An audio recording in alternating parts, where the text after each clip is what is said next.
ይሄን ከመለሳችሁልኝ ነው ለእፉዬ ገላማ አድርሱልኝ። ከፈለጋችሁ ለየትኛውም የእምነት አባት አድርሱልኝ። አንደኛ ጥያቄ፣ የሰው ልጅ ስትወለዱ ወንድ ልጅ በ40 ቀኑ ሴት ልጅ በ80 ቀን ለምንድን ነው ክርስትና የምትነሱት? ሳትጠመቁ ብትኖሩስ ብታድጉስ? እሺ በ40 እና በ80 የምንጠመቅበት በጣም ብዙ ምክንያቶች አሉ።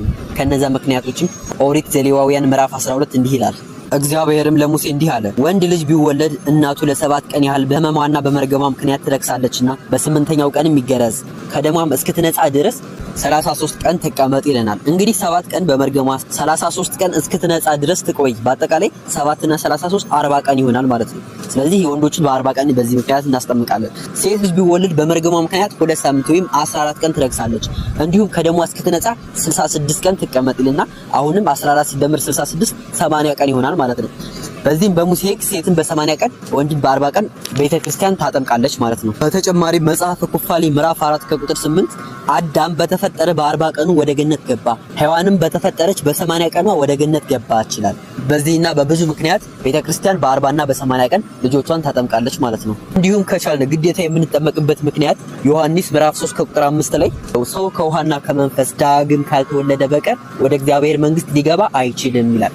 የመጀመሪያውን ውልደት አዳማዊ ሆነን ተወልደናል። ሁለተኛውን ደግሞ በክርስቶስ ድነን ክርስቶሳዊ ሆነን ከተወለድን በኋላ ከባርነት ወጥተን የሥላሴ ልጅነት አግኝተን እግዚአብሔርን አባቴ ብለን መጥራት እንጀምራለን ማለት ነው። ሁለተኛ ጥያቄ፣ ኢየሱስ ጌታ ከሆነ ከሱ ቀድማ የተፈጠረችው ማርያም ስለሆነች ለምን ማርያም ጌታ መሆን አትችልም ነበር? ማርያምን የፈጠራት ማን ነው? የትኛውም ነቢያት ከመኖራቸው በፊት ከመፈጠራቸው በፊት አዳምና ሔዋን ነበሩ። አባታችን አዳም ለምን ጌታ መሆን አልቻለም?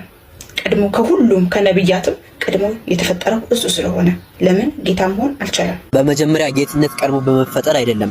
ሲቀጥል ማርያምን አበጃጅቶ የፈጠራት ኢየሱስ ነው። ዮሐንስ ምዕራፍ 8 ከቁጥር 56 ላይ እውነት እውነት እላችኋለሁ አብርሃም ሳይወለድ እኔ አለሁ እንዳለ፣ ቆላስይስ ምዕራፍ 1 ከቁጥር 15 ሁሉ ዓለማት በኢየሱስና ለኢየሱስ ተፈጥረዋል ከፍጥረት ሁሉ በኩር ነው እንደሚልና ዕብራውያን ምዕራፍ 1 ከቁጥር 1 ላይ እግዚአብሔር አብም ዓለማትን በኢየሱስ እንደፈጠረበት ይናገራል ቃል ስለሆነ። ስለዚህ ጌትነት በመቀዳደም አይደለም፣ የማርያም ፈጣሪዋ ኢየሱስ ነው። ሶስተኛ ጥያቄ፣ ኢየሱስ እኔ ጌታ ነኝ ያለበት ቦታ የቱ ጋር ነው? መጽሐፍ እንደሚል ኢየሱስ ጌታ ነው ብለህ በልብህ ብታምን በአፍህም ብትመሰክር ትድናለህ ይላል። ሐዋርያትም ጌታችን ጌታችን ይሉት ነበርና ኢየሱስም ዮሐንስ ምዕራፍ 13 ከቁጥር 13 ላይ እናንተ መምህርና ጌታ ትሉኛላችሁ፣ እንዲሁ ነኝና መልካም ትላላችሁ። እኔ ግን ጌታና መምህር ስሆን በባሪያ መልክ ሁኜ እግራችሁን አጠብኩ ይላል።